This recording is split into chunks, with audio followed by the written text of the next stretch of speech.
It started on Cape Cod around 1967. One big party that lasted nearly 3 decades. Cheap drinks and great entertainers fueled a controlled chaos. This is the story of the Cape Cod Happy Hour and the performers who made it a phenomenon. The Kings of Cape Cod, those are, the guys that get up there with a guitar by themselves and they face 400, 500 people on a Saturday afternoon coming off the beach to just one drink. My first job was at the Improper Bostonian, and one of my fraternity brothers, John Morgan, had sung there and played there prior summers, and he moved to another place, so I was a natural to come in and take his place. The most successful businessman of any of us was John Morgan. I thought John was in a league by himself. I mean, he dominated the Cape for years. You want to know why we were so successful in the 70s being a happy hour singer?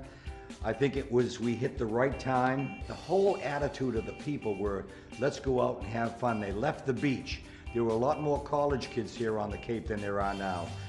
The reason I made it wasn't because of any great talent, but I was a hustler, a marketer. So I was great at putting bodies in the room. And I knew how to play a crowd so that they'd bring their friends. But on Cape Cod, especially during the 70s and 80s, happy hours became more than just a marketing ploy. Before there were cell phones to help you meet up with friends, Cape Cod happy hours were the can't-miss place to meet people and party. Free drink specials, like 2-for-1 deals, cheap beers, drinking games, and drink giveaways as contest prizes were common. It was insanely controlled fun. The crowd was together. They were together. It was like the Garden of Eden of entertainment possibilities.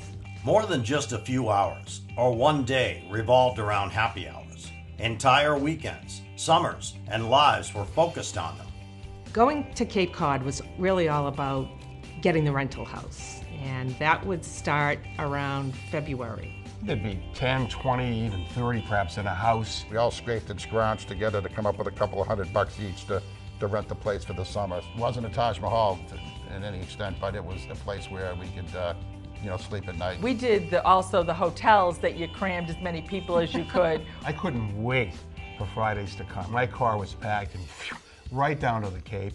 And getting to Cape Cod was an event all by itself, particularly when you got close to the bridges. It was a long ride from Boston down to Yarmouth, and I can remember approaching the Sagamore Bridge. You had to fight the traffic because before 495 was extended, so you sat in the traffic. The anticipation built as you approached the bridge.